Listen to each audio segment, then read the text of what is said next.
संपूर्ण व्यवस्था पर विचार विमर्श करते हुए तमाम लोगों पर पदभार भी दिया गया। साथ ही साथ शारीरिक, मानसिक और आर्थिक सहयोग का भी अपेक्षा की गई। यह भी निर्णय लिया गया कि ग्रामीण क्षेत्र से शहरी क्षेत्र 30 मार्च को होगा भव्य कार्यक्रम का आगाज। दूर दराज से आएंगे वेद व्यास सहित कई गणमान्य पाठक भी। रामचरितमानस पाठ का भव्य शुभारंभ। भारत दर्शन एक आवाज के बिहार झारखंड के प्रभारी संजीव एवं कैमरामैन धीरज कुमार से रूबरू होकर सत्य सनातन संस्था के अधिकारियों ने बताया कि उक्त मंदिर जहां 450 वर्ष पुराना नरसिंह ठाकुरबासी मंदिर है, वहीं दूसरी ओर लगभग 40 वर्षों से भी अत्यधिक समय काल रामचरितमानस पाठ भी चला आ रहा है। इसी को आगामी दिनों में 9 दिवसीय रामचरितमानस का पाठ का आयोजन किया जाना दुनिश्चित है। आइए जानते और सुनते हैं उनकी बातों को उनके अंदाज में। नमस्कार, आप देख रहे हैं भारत दर्शन के बाद। मैं हूं संजीव, मेरे साथ है कैमरा पर धीरज जी। आज हम जिस जगह पर हैं वह क्षेत्र है सुल्तानगंज और देवघर के मुख्य मार्ग स्थित यह नरसिंह ठाकुरबाड़ी मंदिर है, जहां पर कि हमारी बातचीत अध्यक्ष और सचिव महोदय से हुई और उपाध्यक्ष से भी हुई। हम आपको यह बताने का प्रयास करेंगे कि जिस नरसिंह ठाकुरबाड़ी मंदिर की हम बात कर रहे हैं, यह मंदिर कोई आज का नहीं बल्कि 450 वर्ष पुराना यह मंदिर है। यह एक तरह से कह सकते हैं कि आप यह शक्ति पीठ के रूप में भी आप इसको कहीं ना कहीं मान सकते हैं। दरअसल यह अब तक लोगों से अछूता रहा है। हमारा चैनल आप तक लगातार सकारात्मक विषयों को लेकर के आपसे रूबरू होती रही है और सदैव वैसे चीज़ों को दिखाने का प्रयास करती रही है जो दबा कुचला और कहीं ना कहीं किसी न किसी रूप में अछूता रहा है। इसी को लेकर के आज हम यहाँ पर अभी कुछ देर पहले, महज 2 घंटे की हम पहले की बात करें, 2 घंटे पहले यहाँ पर एक बैठक हुई है, जिस बैठक में सत्य सनातन संस्था का गठन हुआ है। और इस सत्य सनातन संस्था का गठन का मुख्य उद्देश्य क्या रहा, मैं आपको इस पर प्रकाश डालने का प्रयास करूँगा।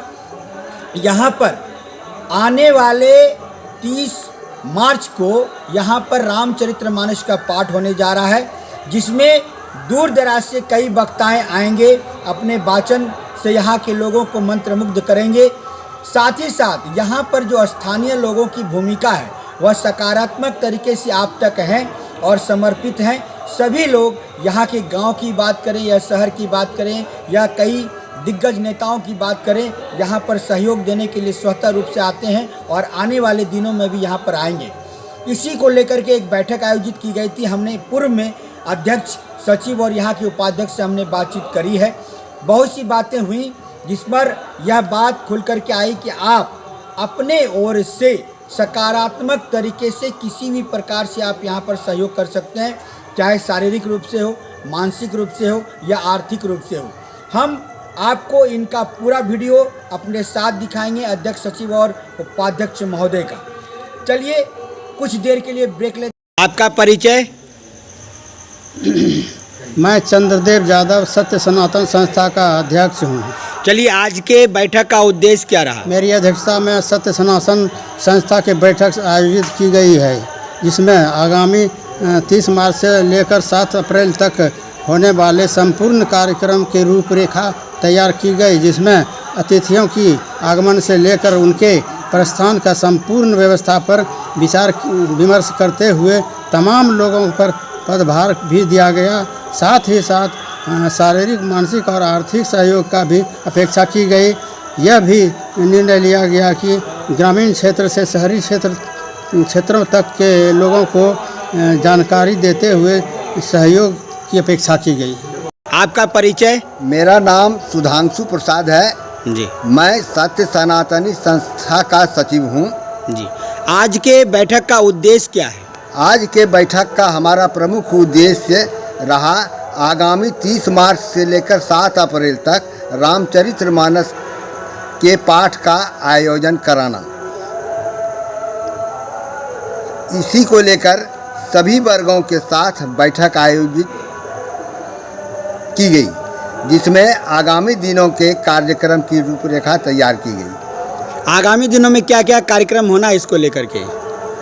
कार्यक्रम सभी वाचकों के साथ भोजन से लेकर अन्यत्र कार्यक्रम की रूपरेखा भी तैयार की। आपका परिचय?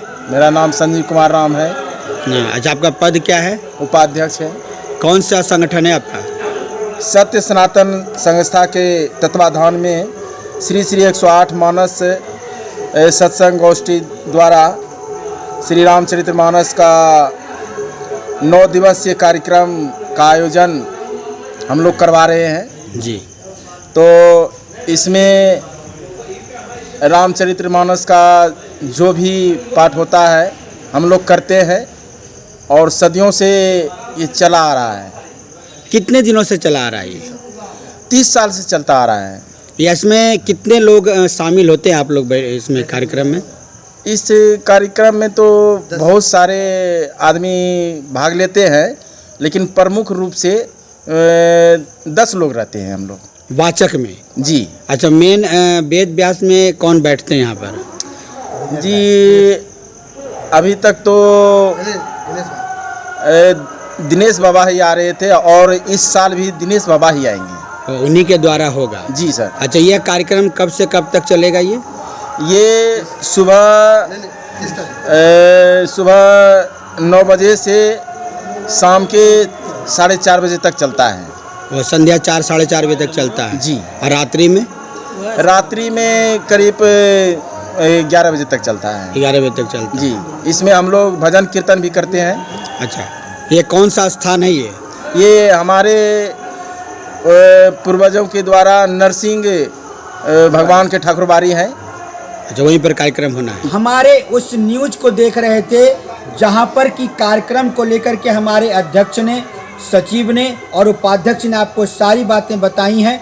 हम आपसे उनके कहे अनुसार, हम उनके बोले अनुसार, उनके कथनानुसार मैं आपसे भी अनुरोध करना चाहूँगा, अपने चैनल के भी माध्यम से आप तक रूबरू होना चाह रहा हूँ कि आप अपने ओर से, चाहे सकारात्मक प्रकार से आप छुप करके ही सही, अंदरूनी रूप से ही सही, आप सहयोग कर सकते हैं इस कार्यक्रम को लेकर के, जिसमें कि 9 दिवसीय कार्यक्रम होना है। इस कार्यक्रम में दूर दराज के वक्ता लोग आएंगे। उनके भोजन से लेकर के उनके रहने खाने पीने की व्यवस्था तक समाज की ओर से की जा रही है। यहाँ के लोग, यहाँ के व्यवस्थापक, यहाँ के संयोजक, यहाँ के अध्यक्ष, यहाँ के सचिव आपसे यह भी अनुरोध करती है कि यदि आप चाहें तो गोपनीय तरीके से यहाँ पर सहयोग कर सकते हैं और आप अपना यहाँ से अगर चाहें तो रसीद भी प्राप्त कर सकते हैं, या किसी भी प्रकार से आप यहाँ पर सकारात्मक तरीके से सहयोग कर सकते हैं। इस पूरे कार्यक्रम को लेकर के सफल बनाने की योजना चल रही है। हम आपके स्थानीय लोगों से भी यह अपील करेंगे कि आप भी आएँ और बढ़ चढ़ करके इस कार्यक्रम को सफल बनाएं, ताकि यह समाज में एक बेहतर संदेश जाए कि हम सनातन धर्म के लिए कहीं भी, कभी भी, किसी भी वक्त आपके साथ एक से एक, कदम से कदम लड़ाकर मिलाकर चल सकते हैं और आपके साथ कहीं भी रूबरू रूप से हम मिल सकते हैं। सत्य सनातनी संस्था के गठन का और एक हम आपको उद्देश्य बता दें, आने वाले दिनों में यदि आपको किसी भी प्रकार का सहयोग चाहिए, चाहे शारीरिक रूप से हो, मानसिक रूप से हो या आर्थिक रूप से हो, कहीं ना कहीं हम आपके साथ जुड़ेंगे। और आने वाले दिनों में कार्यक्रम समापन के बाद बहुत सी बातें आएंगी और उसको लेकर के पुनः एक बार बैठक भी होंगी। अभी हम लोग औपचारिक रूप से एक बैठक हम लोगों ने करी है, जहां तक कि इन्होंने बताया, अध्यक्ष सचिव ने बताया कि औपचारिक रूप से इन लोगों की एक बैठक हुई, जिसमें सर्वसम्मति से कार्यक्रम को लेकर के रूपरेखा तैयार की गई है। और आने वाले दिनों में इस सनातन संस्था के द्वारा क्या क्या लाभ आप तक मिलेगा, क्या क्या लाभ आप तक दिया जाएगा, यह आने वाले दिनों में निश्चित रूप से तय की जाएगी। चलिए, ज़्यादा समय ना लेते हुए हम अपने संवाद को देते हैं विराम। वापस लौटे स्टूडियो की ओर। नमस्कार, धन्यवाद।